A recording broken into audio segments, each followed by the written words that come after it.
ठीक है, तो कल अपन ने कहा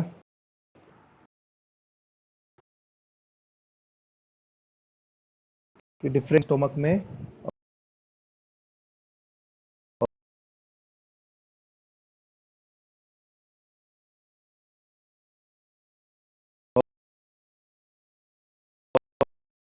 और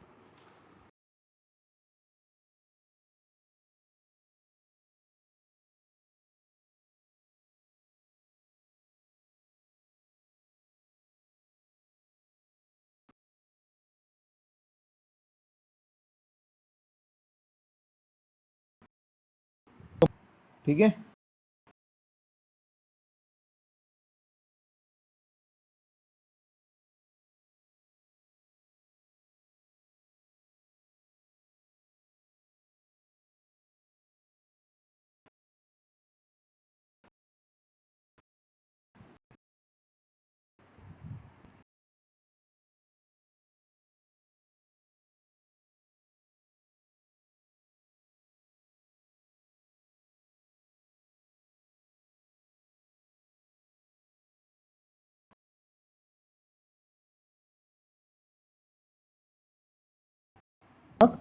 जो अपने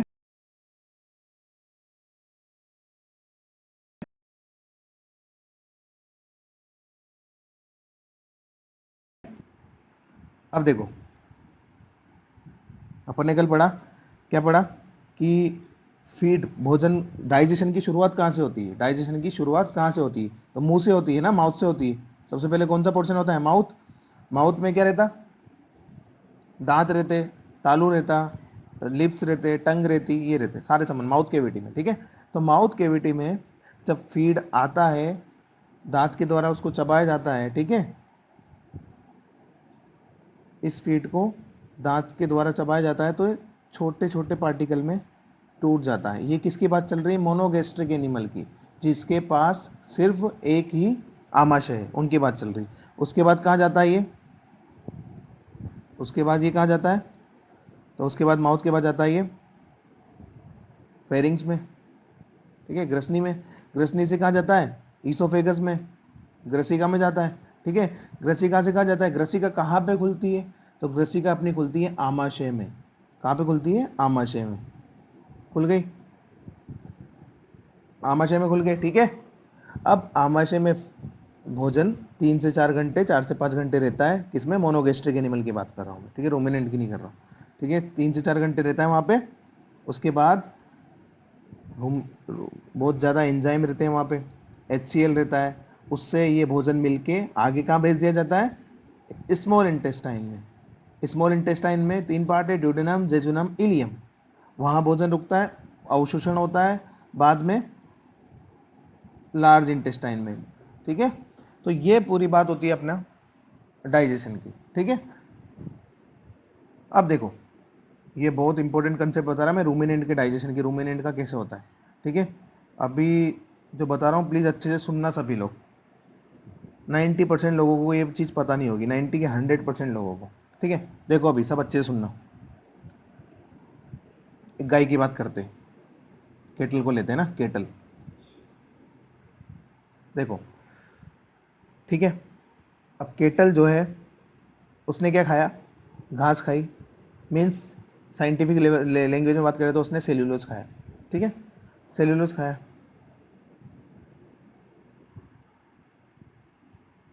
थोड़ी बहुत दाल भी खा ली, है ना, दाल भी खिला दी उसको, ये खाया, तो ये मुंह में जाएगा, माउथ केविटी में दांत के द्वारा ये पीसा जाएगा। लेकिन केटल बफेलो क्या करते हैं, जुगाली करने वाले जानवर क्या करते हैं, ये अच्छे से नहीं चबाते।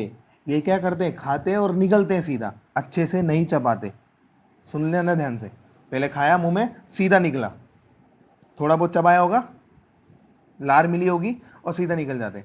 तो देखो मुंह में आया भोजन, यानी घास आई, घास फूस आई मुंह में लार रहती है, लार के द्वारा वो मिल जाता है पूरा घास वगैरह जो भी खाया फीड, तो लार की में ये फीड मिल जाएगा, किसमें, लार में। तो लार में ये फीड पूरा मिल जाएगा, तो इसको क्या बोलेंगे अपन, बोलस। तो अब भोजन क्या हो गया, बोलस बन गया। लेकिन ये अच्छे से चबा नहीं है अभी, ये बड़े बड़े हैं, जैसे बड़े बड़े ना, ये बड़े बड़े घास फूस तो अभी बड़े हैं, छोटे छोटे नहीं हुए, ये छोटे छोटे नहीं हुए, अभी बड़े बड़े, लेकिन ये लार में मिल गए, बोलस बन गया एकदम गोल गोल सा बोलस। अब ये निगल जाएगी, ठीक है। तो सबसे पहले जो चीज़ हुआ, गाय ने चारा खाया, उसको चबाया, तो चबाने को क्या बोलते हैं अपन, मेस्टिकेशन ना। तो चबाने को क्या बोलते हैं, मेस्टिकेशन। लेकिन चबाया क्या, अच्छे से नहीं चबाया, अच्छे से चबाया क्या, नहीं चबाया, ठीक है। मेस्टिकेशन हुआ, लार मिली, लार का भोजन में मिलना उसे क्या बोलते हैं, क्या बोलते हैं, सेलाइवेशन। क्या बोलते हैं, सेलाइवेशन। सेलाइवेशन हुआ। तो सबसे पहले क्या हुआ, मेस्टिकेशन, फिर सेलाइवेशन। अब मेरे को बताओ, रूमिनेंट जो है उनमें लार बहुत ज़्यादा मात्रा में बनती है, लगभग 100 से 200 लीटर, 100 से 230 लीटर इतनी लार बनती, ठीक है। एक दिन में 190 लीटर इतना लार बनता है। तो ये लार, ठीक है। तो ये लार इतना क्यों बनता है, क्योंकि लार में क्या होते हैं, लार का कंपोनेंट पढ़े हैं, तो लार में क्या प्रेजेंट होता है, लार में बाइकार्बोनेट होते हैं। क्या होते हैं, बाइकार्बोनेट। लार में क्या उपस्थित होते हैं, बाइकार्बोनेट। और नाम से पता चल रहा है कि बाइकार्बोनेट है, इसका मतलब इसकी प्रकृति क्या होगी, क्षारीय। इसकी प्रकृति क्या होगी, क्षारीय, यानी इसकी पीएच कितनी होती है, 8.2, मतलब 8 से 9 के बीच इसकी पीएच होती है। तो बाइकार्बोनेट कहाँ पे उपस्थित है, लार में। इसका मतलब ये है, जो लार है वो पूरी क्या है, क्षारीय प्रकृति की है, ठीक है। चलो अपन खाते, अपन थे कि उसने खाने को चबाया, चबाने को बोलते हैं मेस्टिकेशन, उसके बाद उसमें लार मिली, उसे बोलते हैं सेलाइवेशन, ठीक है, इनसेलाइवेशन, सॉरी इनसेलाइवेशन, उसे बोलते हैं इनसेलाइवेशन। उसके बाद वो निगलेगा, निगलने को क्या बोलते हैं, स्वेलोविंग। क्या बोलते हैं, स्वेलोविंग। स्वेलोविंग इसी का दूसरा नाम है, इसी का दूसरा नाम मैं ऊपर लिख रहा हूँ, ठीक है। इसी को दूसरे में क्या बोलते हैं, डिग्लोटिशन। डिग्लूटिशन, स्वेलिंग को दूसरा नाम क्या है, डिग्लूटिशन। समझ में आ रहा है, ठीक है। उसने चारा खाया, चारे को चबाया, उसे बोला मेस्टिकेशन। चारे में लार मिली, उसे बोलते हैं इनसेलाइवेशन। उसके बाद क्या बना, बोलस बना। उसके बाद उसको निगला, जिसे स्वालोविंग या डिग्लूटिशन बोलते हैं। समझ में आ रहा। अब ये निगल लिया, अब निगलने के बाद, निगलने के बाद कहाँ पे पहुंचेगा फीड, फेरिंग्स में ना, ठीक है। फेरिंग्स पे टच हुआ, फेरिंग्स पे, फेरिंग्स के कॉन्टेक्ट में आया। फेरिंग्स से अपन ने देखा कि दो भाग में बढ़ जाता है अपना फेरिंग्स, इधर डाइजेस्ट, इधर श्वसन तंत्र में और इधर डाइजेस्टिव सिस्टम में। इसलिए फेरिंग्स को उभयनिष्ठ मार्ग कहते हैं कि ये पाचन तंत्र और श्वसन तंत्र दोनों के लिए कॉमन रास्ता है। यहीं से पहुंचा जाता है कि यहाँ ही से जाना है, हमें श्वसन तंत्र के पास जाना है, और यहीं से हमें कहाँ जाना है, पाचन तंत्र के पास जाना है। तो अपन पाचन तंत्र की बात करें तो फेरिंग्स के बाद क्या आएगा, तो फेरिंग्स के बाद आएगा ईसोफेगस, यानी ग्रसिका, ईसोफेगस। समझ में आ रहा क्या, ठीक है। अब ईसोफेगस में बोलस आया, अब ईसोफेगस कहाँ पे खुलेगी, स्टोमक में खुलेगी। समझ में आ रहा। तो ईसोफेगस कहाँ खुलती है, स्टोमक में। ये किसकी बात चल रही है, अपन चारे पानी की बात चल रही, चारे पानी की मतलब रूमिनेंट की बात चल रही। तो ईसोफेगस किस में खुलती है, स्टोमक में। स्टोमक रूमिनेंट का क्या होता है, कंपाउंड स्टोमक। चार पार्ट होते हैं, रूमेन, रेटिकुलम, ओमेजम और अबोमेजम। सुनते रहना अच्छे से प्लीज। अब देखो, खाना कहाँ पे आया, सबसे पहले रूमन में। रूमन में क्या आया, खाना आया। तो जैसे ही खाना रूमेन में, और रूमेन के बाद रेटिकुलम में, तो रूमेन में और रेटिकुलम में, तो खाना जैसे ही रूमन रेटिकुलम यहाँ आता है, तो ये खाना जो बोलस था, बोलस, ये क्या बन जाता है, क्या बन जाता है, कर्ड बन जाता है, ठीक है। तो ये क्या बन गया, कर्ड बन गया, कर्ड बन गया। कहाँ पे कर्ड बना, रूमेन में, ठीक है, या रेटिकुलम में, दोनों की मैं कॉमन बात कर रहा हूँ, रूमेन रेटिकुलम में क्या बन गया, ये कर्ड बन गया। अब देखो बात, तो मुझे बताओ, ये खाना इतना अच्छा है कि इसको आगे भेजा जाए, अच्छा नहीं है ना, क्योंकि बड़े बड़े हैं, खाने में क्या है, बड़े बड़े पार्टिकल है। तो ये खाना इतना छोटा है कि जिसको आगे भेजा जाए पाचन के लिए, नहीं, क्योंकि ये बड़ा बड़ा है, इसको छोटा करना है, लेकिन छोटा तो था नहीं है। तो क्या होता है, रूमेन जो है, रूमेन वो मोटिलिटी करता है, मोटिलिटी मतलब गति, रूमेन की गति। तो रूमेन मोटिलिटी करता है, ऐसे कॉन्ट्रेक्शन करता है बहुत ज्यादा, ठीक है। कॉन्ट्रेक्शन, रूमेन जो है उसके कॉन्ट्रेक्शन क्या होते हैं, एक मिनट,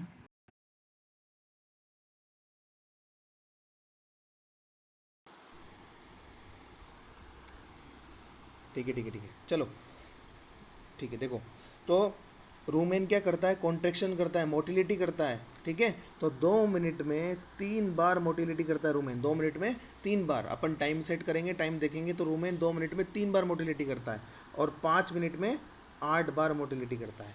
तो देखो, 2 मिनट में रूमेन 3 बार मोटिलिटी करेगा। मोटिलिटी करने का मकसद क्या है, ये जो कड बना है, कड जो बड़ा बड़ा है, अभी फाइब्रस एकदम बड़ा बड़ा है, छोटा पार्ट में डिवाइड नहीं हुआ, इस कड को दोबारा धक्का मार के कहाँ पहुँचाया जाए, मुंह में पहुँचाया जाए, दोबारा कहाँ पहुँचाया जाए, मुंह में पहुँचाया जाए। इसलिए रूमेन मोटिलिटी करता है। तो क्या होता है, अब मोटिलिटी करेगा तो खाना कहाँ जाएगा, मुंह में जाएगा, और मुंह में जाएगा तो जानवर क्या करेगा, जुगाली करेगा। तो ध्यान रखना, अगर जानवर बीमार होता है तो रूमेन मोटिलिटी नहीं करता है, और रूमेन मोटिलिटी नहीं करेगा तो जो खाना पड़ा है पेट में वो वहीं रहेगा, वो मुंह में पहुंच पाएगा क्या, नहीं पहुंच पाएगा। इस वजह से वो जुगाली भी नहीं करता है। तो क्या समझे अपन, ये समझे कि अगर जानवर बीमार है तो मोटिलिटी भी नहीं रहेगी, जुगाली भी नहीं रहेगी, खाना पीना बंद। तो इसका मतलब ये है, अपने को दवा कौन सी देनी है, अपने को दवा कुछ नहीं, अपने को एक ही काम करना है, रूमेन को चलाने के लिए अपने को दवा देनी पड़ेगी, रूमेन को चलाने के लिए पाउडर देने पड़ेंगे, ठीक है, जो मार्केट में अवेलेबल है। तो रूमेन चलेगा तो सारा काम हो जाएगा। तो सिंपल रूमेन और टॉनिक देना पड़ेगा अपने को, ठीक है। तो देखो, कहाँ थे अपन, रोमेन रेटिकुलम, खाना आया, कट बना। अब रोमेन मोटिलिटी करता है, मैंने बता दिया तुम्हें। जैसे ही मोटिलिटी करेगा, भोजन का जाएगा, मुंह में जाएगा, और भोजन का रेटिकुलम से मुंह में वापस आना क्या कहलाता है, क्या कहलाता है, रीगर्जिटेशन, रीगर्जिटेशन,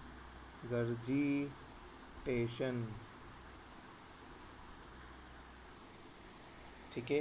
रीगर्जिटेशन मतलब भोजन, एक मिनट,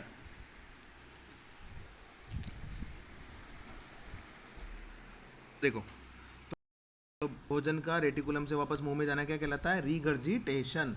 अब भोजन का गया, मुंह में गया, मुंह में जाने के बाद, क्योंकि बड़ा बड़ा भोजन था ना, छोटे में डिवाइड करना, तभी तो ऊपर भेजा अपन ने, तो मुंह में वापस भोजन जाता है, और मुंह में वो भोजन जो कर्ड है, कर्ड वो वापस चबाया जाता है, जिसे क्या बोलेंगे, क्या बोलेंगे, रीमेस्टिकेशन। क्या बोलेंगे, रीमेस्टिकेशन। चबाने को क्या बोलते हैं, मेस्टिकेशन, और वापस चबाने को रीमेस्टिकेशन, री आगे लगा दिया, तो रीमेस्टिकेशन, रीमेस्टिकेशन, समझ में आ रहा, रीमेस्टिकेशन। चबा लिया, वापस लार मिलेगी, क्योंकि मुंह में तो लार अवेलेबल है, वापस लार मिलेगी, तो क्या बोलेंगे, री इनसेलाइवेशन, री इनसेलाइवेशन। फिर वापस भोजन को निगल लिया जाएगा, जिसे क्या बोलेंगे, री डिग्लूटिशन,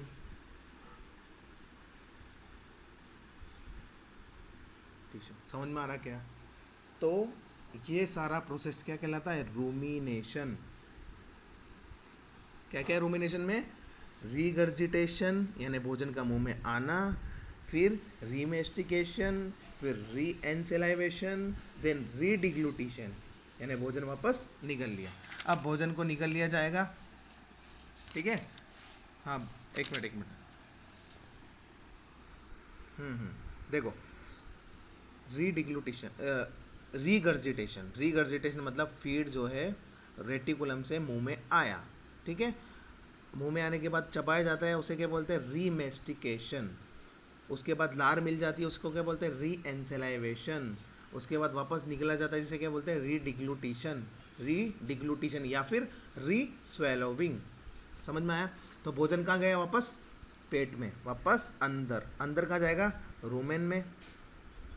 सुनते रहना बहुत अच्छे से, किसी को पता नहीं होगा क्या चल रहा है, रूमेन में, उसके बाद रेटिकुलम में, इसके बाद ओमेजम, इसके बाद अबोमेजम। इस तरह से भोजन ले जाया जाता है। अब सुनो, यहाँ है कहानी स्टार्ट।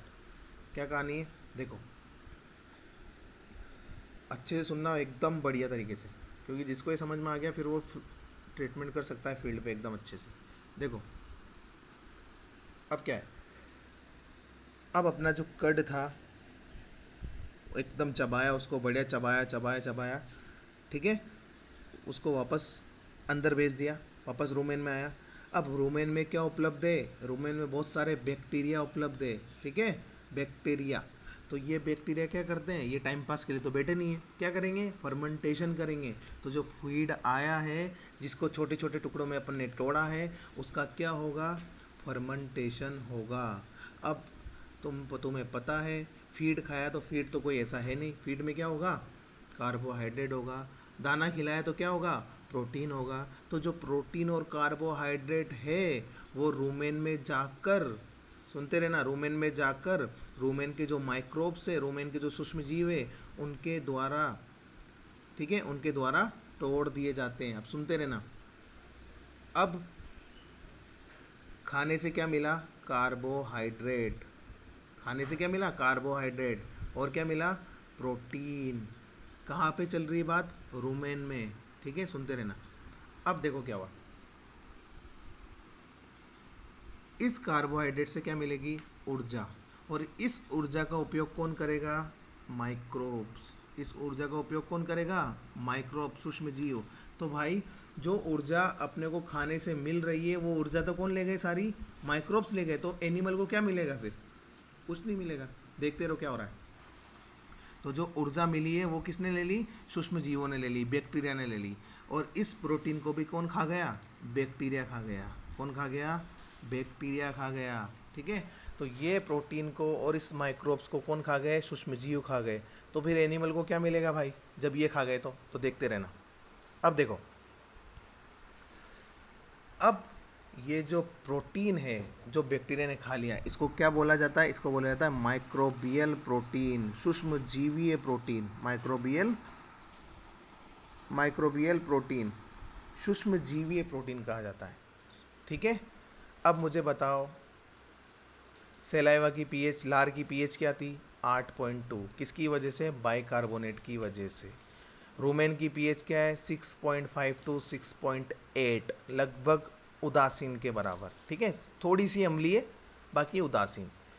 अब मुझे बताओ, लार की पीएच क्या है? 8.2, ठीक है, क्षारीय, एकदम क्षारीय लार। रूमेन में है, रूमेन की पीएच कितनी रहती है? 6.5, 6.5 से 6.8, ठीक है, थोड़ी सी अम्लीय, स्लाइटली एसिडिक, थोड़ी सी अम्लीय, ठीक है। अब मुझे बताओ, ये जो माइक्रोबियल प्रोटीन बना, यानी माइक्रोब्स ने प्रोटीन खा लिया ना, ये कहाँ पे? अभी रूमेन में। इसके बाद कहाँ जाएगा? ये रेटिकुलम में। सुनते रहना अच्छे से। रूमेन में, उसके बाद रेटिकुलम में, ठीक है। इसके बाद ये कहाँ जाएगा? ओमेजम में। अब ओमेजम एक ऐसे संरचना है, ओमेजम को देखेंगे तो ओमेजम में ना बहुत ज़्यादा फोल्ड पाए जाते हैं। देखो इस तरह से, जो अपने किताब के पन्ने होते हैं ना, किताब के पन्ने, किताब के पेजेस, वैसे फोल्ड होते हैं, ऐसे ऐसे फोल्ड होते हैं। किसमें? ओमेजम में। अब ये फोल्ड कोई पागल मतलब ऐसे नहीं बनाया कि ये बिना बात के फोल्ड बना दिया। इस फोल्ड का मतलब ये है कि थोड़ी सी जगह में हम बहुत ज़्यादा जगह कर सकते हैं। इसका मतलब ये है, छोटी सी जगह दे दी, उसमें अपन ने 4-5 बिल्डिंग खड़ी कर दी। समझ में आ रहा है? मतलब छोटी सी जगह में अपन ने बहुत ज़्यादा लोगों को भर दिया। तो इस फोल्ड का मतलब ये है सरफेस एरिया को बढ़ाना, सतही क्षेत्रफल को बढ़ाना। क्योंकि ये फोल्ड क्या करते हैं? अवशोषण करते हैं।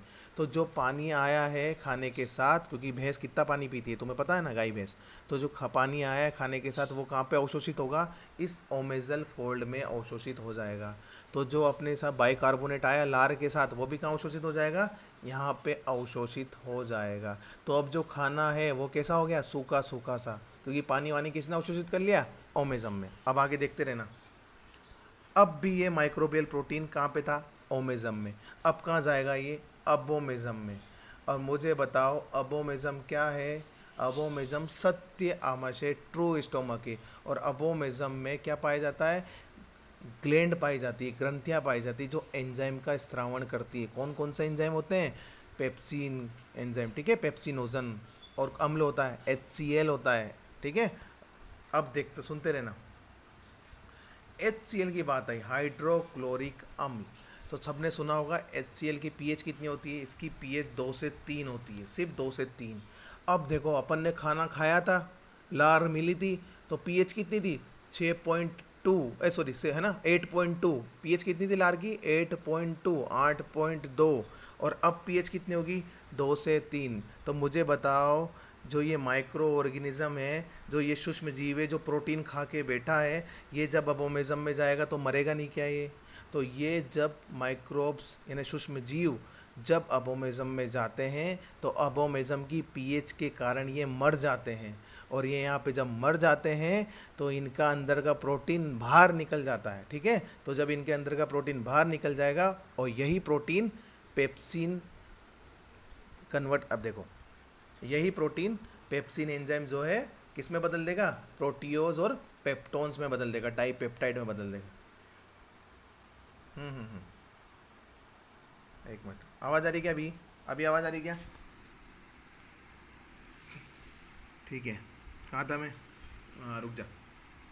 देखो अभी जो माइक्रोब है उसने प्रोटीन को खा लेगा, ये माइक्रोब कहाँ पे है? ओमेज़म में। ओमेज़म तक ठीक है क्योंकि ओमेज़म तक पीएच एकदम ठीक है, लेकिन जैसे ही अबोमेज़म में जाता है अबोमेज़म की पीएच कितनी रहती है 2 to 3, क्योंकि अबोमेज़म में क्या उपस्थित रहता है HCl। तो 2 से 3 पीएच में जब ये बैक्टीरिया आएगा मर जाएगा, क्योंकि इतनी कम पीएच में ये रह नहीं पाएगा। तो जब ये मर जाता है तो उस कंडीशन में क्या होता है, प्रोटीन बाहर निकल जाता है इसकी बॉडी का, और इसके अंदर का जब प्रोटीन बाहर निकलेगा तो तुम्हें पता है अबोमेज़म में क्या उपस्थित है, अबोमेज़म में उपस्थित है HCl, और क्या उपस्थित है पेप्सिनोजन। ठीक है, तो HCl जो है, HCl ये क्या करता है, इस पेप्सिनोजन को पेप्सिन में कन्वर्ट करता है, क्योंकि ये पेप्सिनोजन अभी कुछ काम का नहीं है, ये अक्रिय पड़ा हुआ है, अभी कोई मतलब नहीं इसका, लेकिन जब HCl के कांटेक्ट में आता है तो किस में बदल जाता है, पेप्सिन में। ठीक है, पेप्सिन में, समझ में आ रहा? तो ये पेप्सिन अपने प्रोटीन जो आया ना अभी बैक्टीरिया के द्वारा, उस प्रोटीन को तोड़ देता है किसमें, प्रोटियोज और पेप्टोन में, और यही प्रोटियोज और पेप्टोन आगे जाके अमीनो एसिड बनाएंगे और अमीनो एसिड अपनी बॉडी को मिलेगा। समझ में आ रहा है? तो गाय भैंस को देखो डायरेक्ट प्रोटीन नहीं मिला, अपन ने खिलाया किसको और मिला किसको। समझ में आ रहा है? इस तरह से ये पूरा प्रोसेस चलता है, इस तरह से ये पूरा प्रोसेस चलता है। ठीक है, समझ में आया? तो ये, हाँ एक मिनट, हाँ बोल।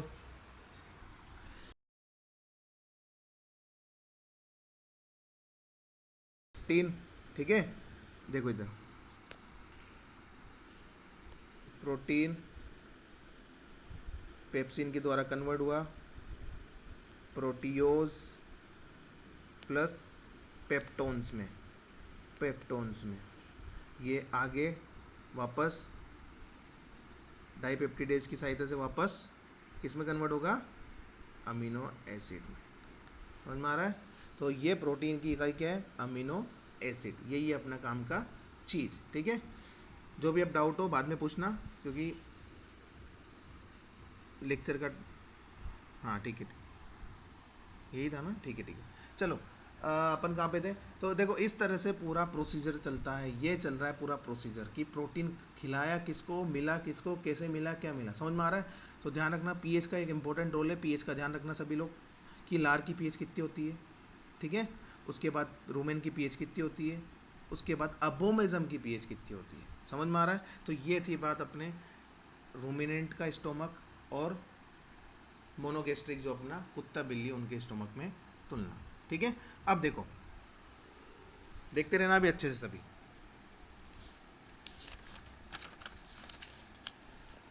दो से तीन, ठीक है, 2 से 3 के बीच। चलो देखो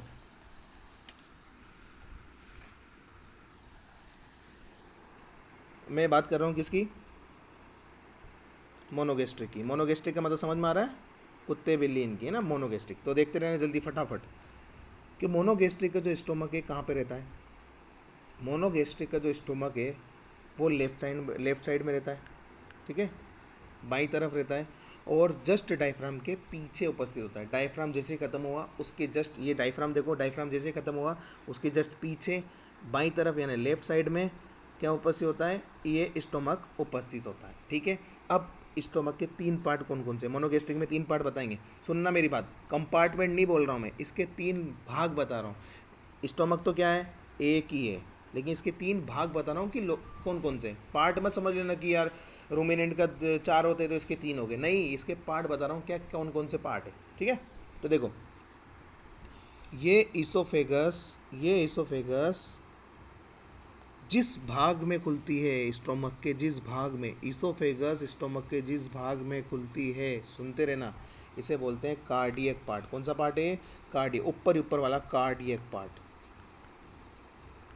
CARDIAC, cardiac part, cardiac region. कोई नहीं, रिकॉर्ड हो रही है, बाद में देख लेना। कार्डियक रीजन, ठीक है। ये वाला पार्ट है, इसे बोलते हैं फंडिक रीजन, फंडिक रीजन, ठीक है। कार्डियक रीजन कहाँ पे है? इसोफेगस जहाँ खुलता है वो कौन सा रीजन है? Cardiac region. और बीच वाला जो पार्ट है जो सबसे बड़ा है उसे बोलेंगे फंडिक रीजन, फंडिक वाला पार्ट। और एक और लास्ट, जहाँ पे अपना आमाशय ड्यूडेनम में खुलता है, ग्रहणी में खुलता है, ड्यूडेनम, जेजुनम, इलियम, यानी स्मॉल इंटेस्टाइन वाला पार्ट, तो इसे कौन सा बोलेंगे अपन? Pyloric part. कौन सा पार्ट है? Pyloric part. तो ये क्वेश्चन आता है तुम्हारे और तुम्हें पता नहीं चलता। क्या क्वेश्चन आता है? देखो, आमाशय का वह कौन सा भाग है जो जहाँ पर इसोफेगस खुलती है, जहाँ पर आहार नाल आकर खुलती है, कौन से पार्ट में? कार्डियक पार्ट, कार्डियक लोब, ठीक है। उसके बाद कौन सा पार्ट है जो सबसे बड़ा होता है? फंडिक वाला पार्ट, बीच वाला पार्ट। उसके बाद कौन सा पार्ट है जो ग्रहणी में खुलता है, ड्यूडेनम में खुलता है? कौन सा? Pyloric, pyloric region. समझ में आ रहा है? अब देखो, देखते रहना अच्छे से। ये जो है रिंग, ये रिंग मतलब जहाँ आहार नाल, इसोफेगस इस कार्डियक पार्ट में खुलती है, इस कार्डियक पार्ट में खुलती है, तो इस रिंग को, इस रिंग, अरे ये गेट है, गेट, ये गेट बंद चालू होता है, समझ में आ रहा है? तो ये खाना जब आएगा ना तो इस गेट से बोलेगा भाई खुल जा, मेरे को अंदर आना है। तो इस गेट का नाम क्या है? इस गेट को बोलते हैं कार्डियक स्फिंक्टर। कहाँ पे कार्डियक की लोकेशन है ना? तो cardiac sphincter, SPHINCTERS, cardiac sphincter, ठीक है। रिंग, कार्डियक रिंग, समझ में आ रहा है? इसी तरह जो अपना आमाशय है, नीचे देखो आमाशय है, ये जिस रिंग के द्वारा पाइलोरिक वाले पार्ट में खुलता है, सॉरी, ग्रहणी वाले पार्ट में खुलता है, ड्यूडेनम, स्मॉल इंटेस्टाइन वाले पार्ट में खुलता है, तो उसको क्या बोलेंगे? Pyloric sphincter. क्या बोलेंगे इसको? Pyloric sphincter. वापस बता रहा हूँ, कचरा हो गया बहुत ज़्यादा। देखो इधर, देखो, देखते रहो फटाफट। एक हो गया अपना कार्डियक स्फिंक्टर, SP स्फिंक्टर। ये क्या है? आहार नाल जब स्टोमक में खुलती है तो किसके द्वारा आती है? कार्डियक स्फिंक्टर के द्वारा। इसी तरह आमाशय ग्रहणी में खुलता है तो किसके द्वारा खुलता है? Pyloric sphincter. समझ में आ रहा है क्या सभी को? ये है बात। 2 स्फिंक्टर होते हैं किसमें? मोनोगेस्ट्रिक में। यही 2 स्फिंक्टर किसमें भी होते हैं? रूमिनेंट में भी होते हैं। रूमिनेंट में किसमें? अबोमेजम में। अबोमेजम में भी सेम यही सीन है। तो ध्यान रखना, अपना जो अबोमेजम है वो मोनोगेस्ट्रिक के स्टोमक के समान है। तो तुम चाहे अबोमेजम पढ़ लो, चाहे मोनोगेस्ट्रिक का स्टोमक पढ़ लो, दोनों बात एक ही है। समझ में आ रहा क्या? बस रूमिनेंट में क्या है? 3 और पार्ट ज़्यादा है, रूमेन, रेटिकुलम और ओमेजम, ठीक है। इन तीनों को हटा दें तो रूमिनेंट और मोनोगेस्ट्रिक का स्टोमक एकदम सेम हो जाता है, समान हो जाता है। समझ में आ रहा है? चलो,